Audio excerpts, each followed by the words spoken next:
Hello everyone. Last session में हम लोगों ने 6th यूनिट रिकर्जन खत्म किया। देन 7th और 8th यूनिट हम ऑलरेडी कवर कर चुके हैं। It was pointer and structure and union and pointer. ठीक है, सो नाउ लास्ट 2 यूनिट बचते हैं जो एकदम छोटे छोटे एक एक लेक्चर के ही हैं, क्योंकि उसमें आपको सिर्फ इंट्रोडक्शन एडवांस टॉपिक हैं थोड़े सीखे, तो जिसमें आपको जस्ट इंट्रोडक्शन ही देखना है।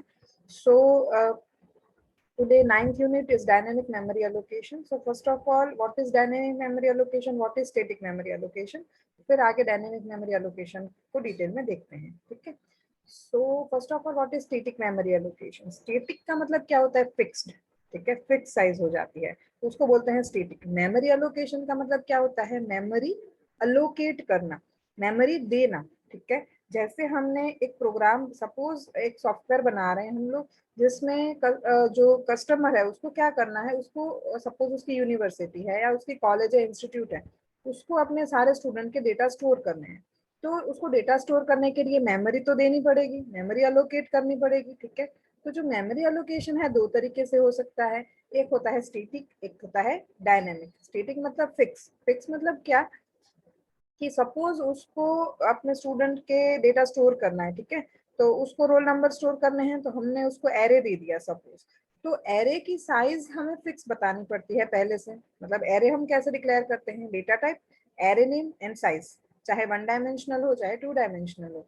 सपोज इंटीजर, रोल नंबर 100 या 1000 या 10,000 वॉट एवर, तो जो साइज है वो आपकी पहले से फिक्स्ड है। मतलब सपोज हमने एरे डिक्लेयर किया कि इंटीजर रोल नंबर 1000। ठीक है, तो 1000 रोल नंबर के लिए मेमोरी पहले से अलोकेट हो गई। अब इंटीजर है तो 2 बाइट ऑक्यूपाई करता है, तो 1000 इंटू 2 मतलब 2000, तो total 2000 bytes of memory allocate हो गई। अब सपोज उस इंस्टीट्यूट के पास 1000 स्टूडेंट हुए नहीं, सपोज सिर्फ 500 स्टूडेंट हुए, तो वो 500 स्टूडेंट के रोल नंबर स्टोर करेगा। तो बाकी की जो 500 रोल नंबर मतलब कि 1000 बाइट्स ऑफ मेमोरी, क्योंकि इंटू 2 होगा ना, इंटीजर है, तो 1000 बाइट्स ऑफ मेमोरी वेस्ट हो जाएगी। ठीक है, या तो ऐसा हुआ कि सपोज हमने उसको 1000 स्टूडेंट के लिए अवेलेबिलिटी दी है एरे में रोल नंबर स्टोर करने के लिए, उसके पास 1500 स्टूडेंट हो गए, कैसे स्टोर करेगा वो 1500 स्टूडेंट का डेटा? तो ये हो जाता है स्टैटिक, कि पहले से हमने उसको फिक्स मेमोरी दे देते हैं कि इतना डेटा ही आप स्टोर कर सकते हो। अगर हम स्ट्रक्चर इवन यूज कर रहे हैं तो स्ट्रक्चर में भले डिफरेंट डिफरेंट डेटा स्टोर हो सकता है कि नाम, roll number, percentage, address, mobile number, ये वो सब कुछ, बट आप कितने वेरिएबल्स डिक्लेयर करते हो उसके हिसाब से, नीचे वेरिएबल डिक्लेयर करते थे ना, स्ट्रक्चर स्कोप खत्म होता है वहां पे, उसके ऊपर डिपेंड करता है कि आप कितने स्टूडेंट के डेटा स्टोर करोगे। तो वहां सपोज हमने 1000 वेरिएबल का एरे का एक वेरिएबल डिक्लेयर कर दिया, तो सिर्फ 1000 स्टूडेंट का डेटा स्टोर हो सकता है। 500 का करोगे तो मेमोरी वेस्ट हो जाएगी, 1500 का कर नहीं पाओगे। ठीक है, तो स्टैटिक मेमोरी एलोकेशन जो फिक्स मेमोरी एलोकेशन है वहां पे ये प्रॉब्लम होती है। ठीक है, तो इसी का solution is dynamic memory allocation. Dynamic memory मतलब रन टाइम पे, मतलब यूजर जब प्रोग्राम को एग्जीक्यूट कर रहा है, रन कर रहा है, तभी वो बताएगा कि उसको कितनी जरूरत है, उतनी ही मेमोरी हम उसको एलोकेट करेंगे ताकि वेस्ट भी ना हो, और वो ज्यादा मेमोरी की अगर उसको जरूरत है तो ज्यादा मेमोरी भी उसको मिल सके। ठीक है, तो इसको बोलते हैं डायनेमिक मेमोरी एलोकेशन। सो सी लैंग्वेज में डायनेमिक मेमोरी एलोकेशन के लिए हेडर फाइल है stdlib standard library dot H. stdlib dot H header file आपको इंक्लूड करनी पड़ेगी जब भी आपको डायनेमिक मेमोरी के साथ वर्क करना है। अगेन डायनेमिक मेमोरी का मतलब तो समझ आया ना, कि जहाँ पे मेमोरी आप जब रन करवाओ प्रोग्राम तभी आप अपनी रिक्वायरमेंट बताओ और तभी आपको मेमोरी एलोकेट होगी, तभी आप बता रहे हो कि मेरे को 100 स्टूडेंट का डेटा स्टोर करना है, या 5 का करना है, या 2 का करना है, या 5000 का करना है।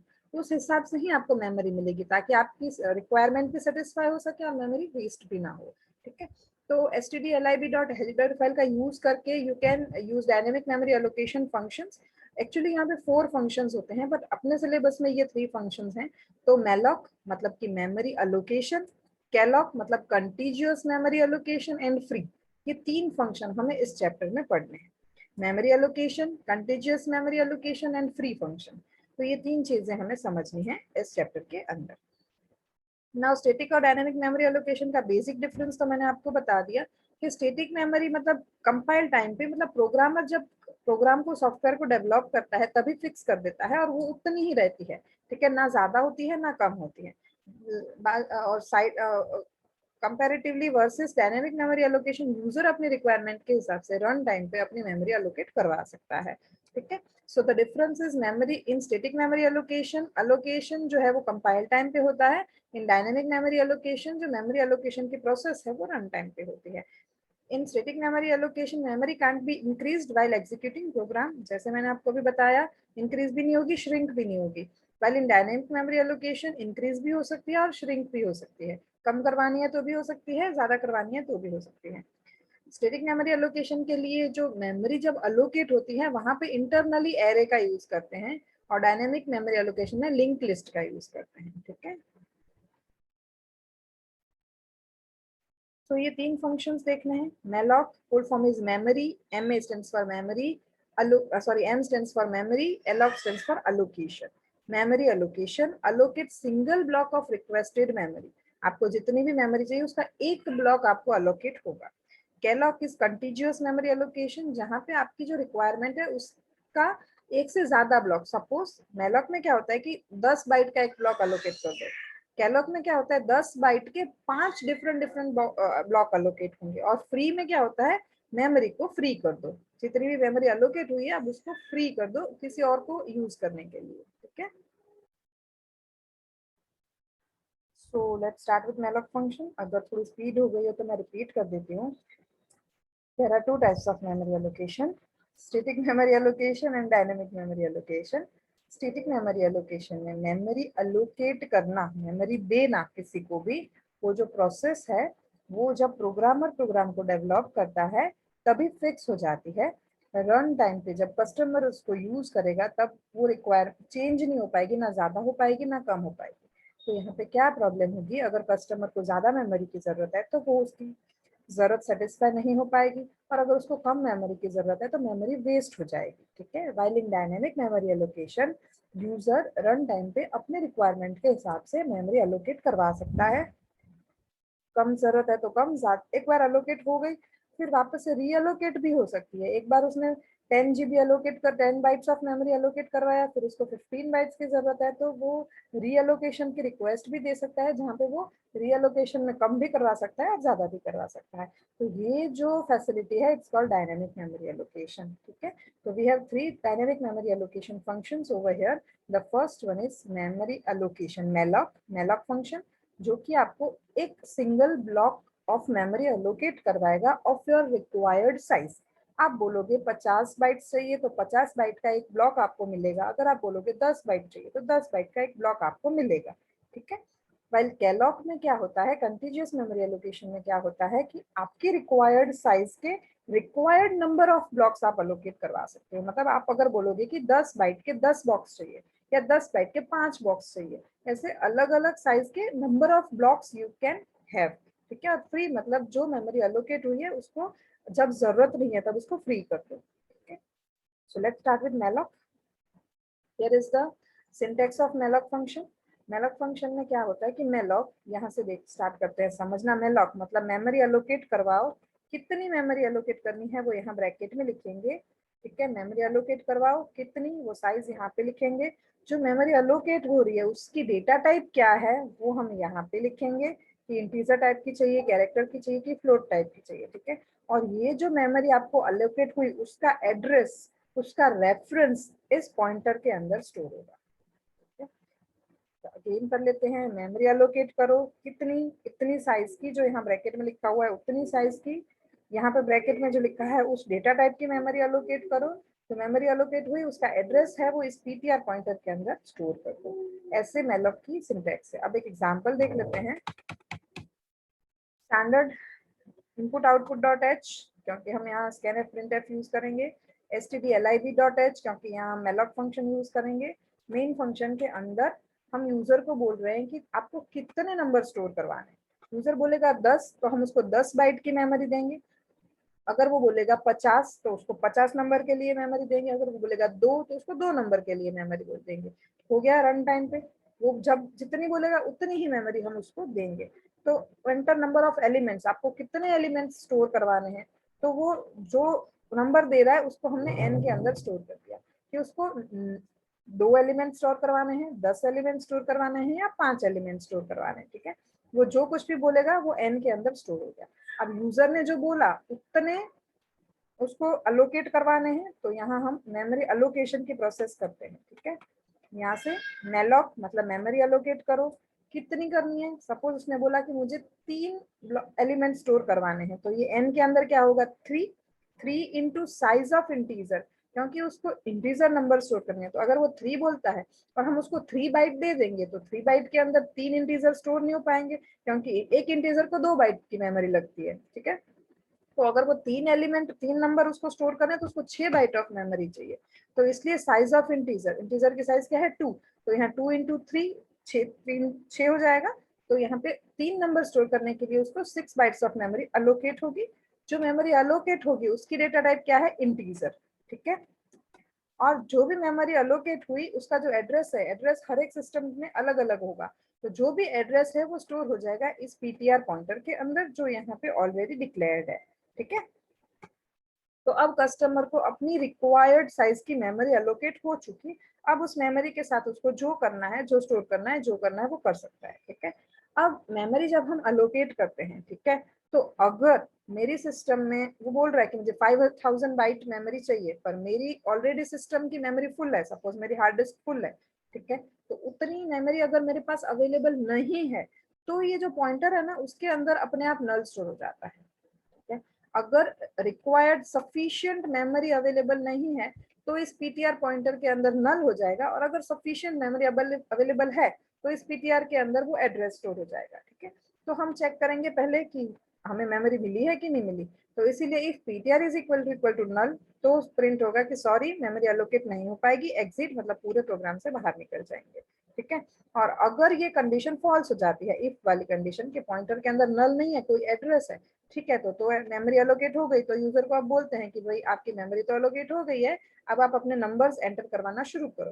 तो यूजर को बोल रहे हैं कि एंटर एलिमेंट्स ऑफ एरे, अपने नंबर्स एंटर करवाओ।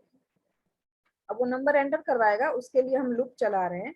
कितने नंबर्स एंटर करवाएगा, ऊपर यहाँ उसने बोला था कितने, 3 चाहिए 10 चाहिए जो भी, तो हम इस एग्जाम्पल में 3 करते हैं, तो n की वैल्यू जो है उतने टाइम्स हम लूप चलाएंगे।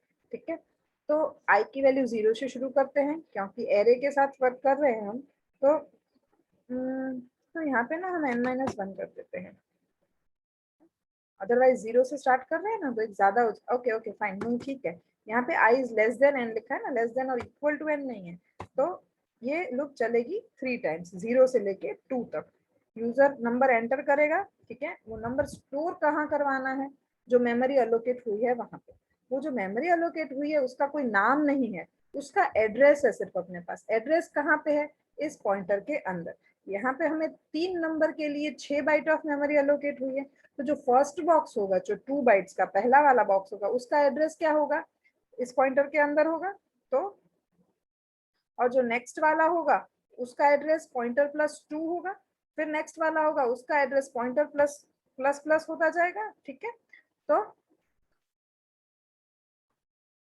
एक और चलो मैं दिखाती हूँ आपको। तो सपोज इस pointer PTR, suppose as example point, हमें नंबर स्टोर करना है, हमें एड्रेस पता करना है, तो ये पॉइंटर पीटीआर है, सपोज इसका एड्रेस है 1000, जस्ट फॉर एग्जांपल, फाइन।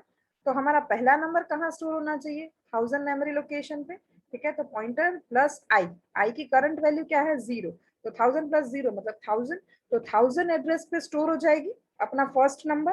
ठीक है, यहाँ पे उसका सिर्फ सम किया है, जितने भी नंबर आ रहे हैं ना उनका सम करते जाते हैं, सिंपल। अभी उससे हमें ज्यादा कोई लेना देना नहीं है, हमें ये समझना है सिर्फ कि नंबर कैसे स्टोर होंगे। तो पहला वाला जो नंबर है वो स्टोर हो गया इस मेमोरी लोकेशन पे। नाउ ये लूप इंक्रीमेंट होगी, ठीक है, इंक्रीमेंट होके आई की वैल्यू क्या हो गई 1। ठीक है, तो अब नेक्स्ट नंबर कहाँ स्टोर होना चाहिए, पहला नंबर 1000 पे है, एक number 2 bytes of memory occupy करता है, तो नेक्स्ट नंबर 2002 पे होना चाहिए। ठीक है, तो इसीलिए यहाँ पे पॉइंटर प्लस 1 किया हुआ है। आई की वैल्यू क्या है 0 थी, अभी इंक्रीमेंट होके 1 हो चुकी है, तो पॉइंटर प्लस 1 होगा। तो यहाँ समझना है कि पॉइंटर प्लस 1 भले ही हो रहा है बट वो इंक्रीमेंट होगा बाय 2, क्योंकि ये जो पॉइंटर है, देखो ये रहा पॉइंटर, वो इंटीजर टाइप का है, मतलब कि 2 बाइट्स मेमोरी चाहिए उसको, तो वो एवरी टाइम 2 से ही इंक्रीमेंट होगा। वो पॉइंटर जो है उसके अंदर एड्रेस होता है, तो वो चाहे आप भले यहाँ +1 हो रहा है, +1 मतलब एक इंक्रीमेंट हुआ तो वो बाय 2 ही इंक्रीमेंट होगा, मतलब नेक्स्ट नंबर आपका जाएगा 1002 पे, नेक्स्ट नंबर आपका जाएगा 1004 पे, ठीक है। तो ऐसे लूप चलेगी, आपके 3 नंबर स्टोर हो जाएंगे और उन तीन नंबर का एडिशन हो जाएगा यूजिंग दिस लाइन। लूप खत्म, हमने उस नंबर को प्रिंट करवा दिया और अब हमें जरूरत नहीं है मेमोरी की, हमारा सम करना था, हो गया, प्रिंट हो गया, तो हमने उस मेमोरी को फ्री कर दिया। कौन सी मेमोरी को? जिसका एड्रेस पॉइंटर पीटीआर के पास है, तो फ्री कर दो किसको? पीटीआर पॉइंटर के अंदर जो भी एड्रेस है वो वाले मेमोरी को फ्री कर दो, क्योंकि नाम नहीं है यहाँ पे, हमारे पास जस्ट एड्रेस है, ठीक है। तो ये होगा यूज मेलॉक का। देखो यहाँ पे मेलॉक का यूज करके मेमोरी अलोकेट करवाई, ठीक है, सिंपल, और यहाँ पे मेमोरी को हमने फ्री कर दिया, बाकी तो हम जो पहले करते थे वही कोड है, ठीक है। तो ऐसे आपको आउटपुट मिलेगा, नंबर ऑफ एलिमेंट्स कितने डालने हैं वो आप यहाँ बताओगे, उस हिसाब से आप नंबर एलिमेंट्स एंटर करोगे जो भी आपको करना है और उसका सम प्रिंट होगा, ठीक है। तो this is malloc, memory allocation. Next is calloc. जैसे मैंने आपको बताया, आपने दी हुई साइज के आप जितने बोलोगे उतने ब्लॉक्स अलोकेट होंगे। सेम वैसे ही अगर मेमोरी सफिशिएंट नहीं है तो नल स्टोर हो जाएगा पॉइंटर के अंदर। This is the syntax of calloc function, same as malloc. Calloc मतलब कंटीजियस मेमोरी अलोकेट करो, कितनी करनी है, साइज ये रही, कितने ब्लॉक करने हैं, इतने, मतलब कंटीजियस मेमोरी अलोकेट करो 5 बॉक्सेस ऑफ साइज 2 3 5 व्हाटएवर, ठीक है। और जो भी डेटा टाइप की करवानी है वो यहाँ पे, और जो मेमोरी अलोकेट हुई उसका पूरा एड्रेस जो है वो स्टोर हो जाएगा पॉइंटर पीटीआर के अंदर, सेम। तो again same programme using calloc. User को पूछा कितने एलिमेंट स्टोर करने हैं, उसने जो बोला वो एन के अंदर स्टोर कर दिए, मतलब इतने, अब एन नंबर स्टोर करने हैं तो उतनी मेमोरी अलोकेट करवानी है, ठीक है। और कितनी ब्लॉक्स करवाने हैं वो भी यहाँ पे बता दिया।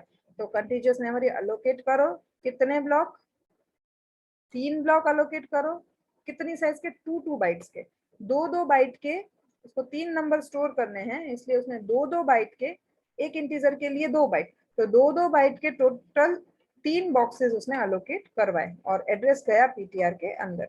अगर पीटीआर के अंदर नल है मतलब मेमोरी सफिशिएंट नहीं है, और अगर ये कंडीशन फॉल्स होती है मतलब मेमोरी सफिशिएंट है, आगे जाके हम नंबर स्टोर करवाते हैं।